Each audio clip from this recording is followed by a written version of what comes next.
Yo, what's going on, guys? Jay here, and today we are going to be reviewing the new album from Rod Wave, Nostalgia. Now, to me, Rod Wave is a very interesting rapper because he's like super popular and is always doing numbers. I know he's sold over 100K first week with this album, which is, a pretty fucking big deal these days ever since Billboard changed the album sales rules. Despite being super popular, super mainstream, and doing numbers, I feel like he's yet to really break through into the mainstream, similar to a rapper like YB or Moneybagg Yo, rappers who get a plethora of, streams, listens. They're always getting platinum and gold plaques, but they never really have those mega billboard hits. They have dedicated fan bases. Rod Wave is a rapper where it's like, I don't really listen to him. I don't know a lot of people who listen to him, but he is mega popular. Now, all that aside, like I said, I'm not a big fan of Rod Wave, but I have a level of respect for what he does. I guess I'd say, like, I feel like he's a good singer and a good vocalist, but then, like, it about ends there. I've listened to one or two other Rod Wave projects. I've never been super moved by them, I guess, never really enjoyed them, never really went back to them. With that being said, though, Nostalgia is one of the biggest albums to come out this year,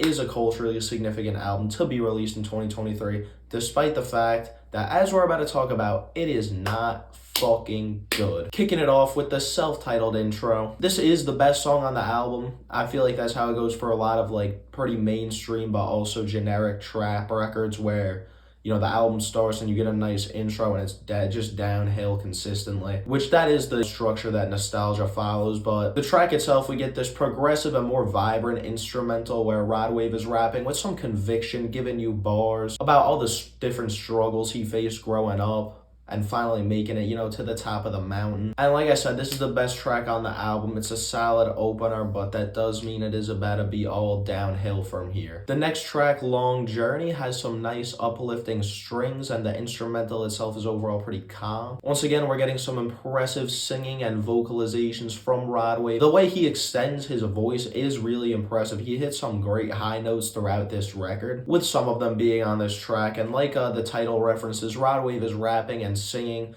about his long journey that he's been on, and again, making it to the top.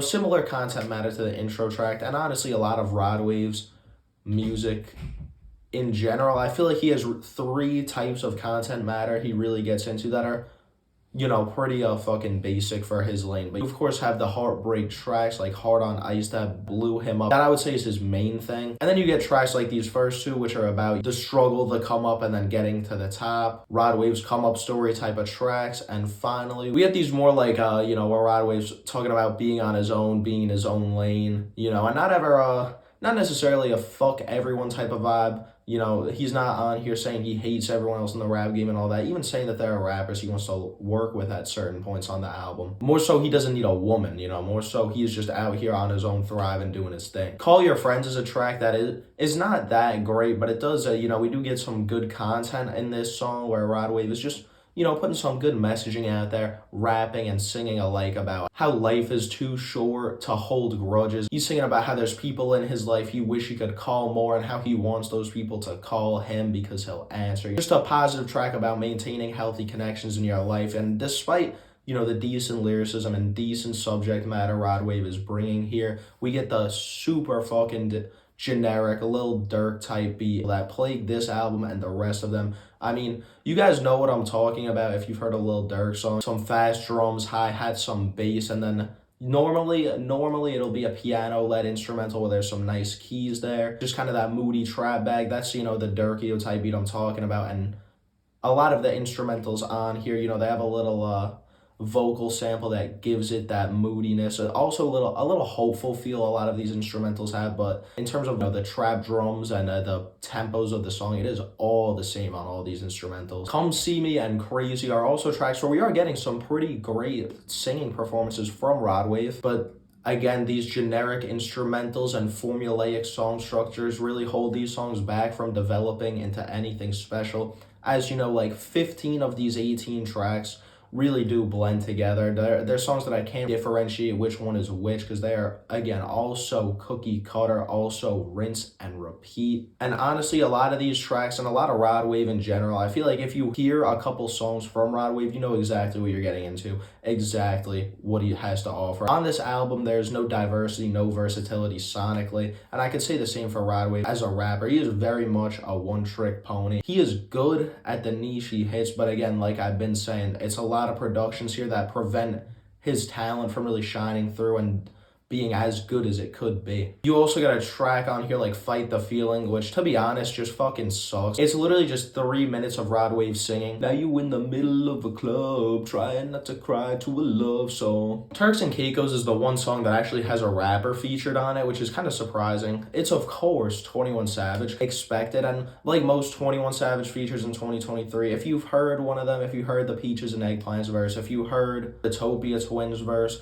this is not too different from that. It is pretty standard for 21. That being said, it's not bad. It's standard 21 feature verse. It's still good, even great. And I enjoy his presence here. It's refreshing to hear someone besides Rod Wave. But again, we're getting a mainstream, almost radio-friendly trap instrumental, just super simple. Rod Wave is giving us pretty much nothing on this track, Turks and Caicos. I want to like this song because 21's on it, and it's a cool link up, but this is just a subpar song. There's not much here that is going to bring you back. And Turks and Caicos, the song is placed a little bit over halfway through the album, but I'd say by the time you get to Turks and Caicos, even earlier for me personally, this is where I'm thinking to myself, man, when is this shit going to end? Man, I hope we're getting close to the outro. Man, I hope these last, half of the album is shorter than the first, because at this point is where you start checking out. Once you realize the, rinse and repeat going on here, like I said, and with any album that does have a lot of formulaic and generic tracks, if you don't like that type of song, if you don't think that type of song is good, it is very quickly going to wear thin on you, and that is what happens with Nostalgia. Moving on to a track like Love Story / Interlude, this is another one of the worst tracks on the album, and I mean, this is just one of those songs that really is the epitome of what's wrong with this album, you know what I mean? It's got some of the most safe beats, some of the most safe lyrics, and man, at the end of this song, Rod Wave starts singing it with a really high-pitched voice, and it is grating and annoying as fuck. It does not sound good by any means, guys. It does not sound good by any means. However, the track Backlit is a song where we do get a switch up for the album. We get this very blingy and energetic drill beat, which is pretty surprising to see Rod Wave on a drill beat. He does his thing, giving mid-ass lyrics, mid-ass verses. And I mean, yeah, as much as it is cool and refreshing to get this switch up, there's nothing of substance here, nothing interesting going on here. It's Rod Wave on a more drill-styled instrumental. Lastly, we get to the track 2018. This is the outro of the album. This is the closer here. And it is a stronger song compared to everything else that's on the album, but it is mainly because the vocals we get throughout the track and the amazing singing we get from Sadie Jean. She really brings this song to life and does make the outro actually feel kind of important to the album, unlike most of the songs here. But I mean, yeah, overall with Nostalgia, it's really not much to say. I know this is a shorter side review for me for an 18-track album, but it really is not much I gotta say. All these songs are so samey to me and so similar, which is why I didn't talk about too many of them in depth. They all have those generic trap instrumentals with the pianos and with the fast hi-hats. Like I said, Rod Wave as an MC is good. I don't think he's a bad rapper or a bad singer. I think he's good at both. He just doesn't have much to say. And when he does have stuff to say, or he has good lyrics, it's all stuff we've heard before. He doesn't diversify his content matter or the sounds of his music very much.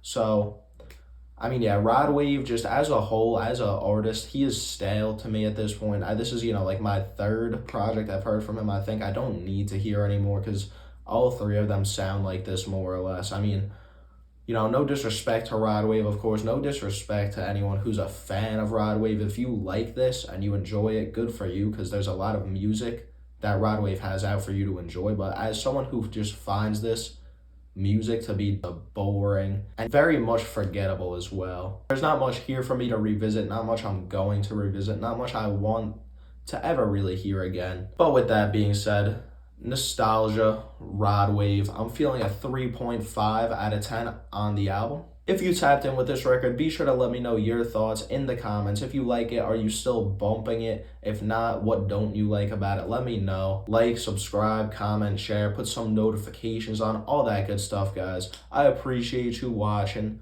and I will catch you in the next one. Peace.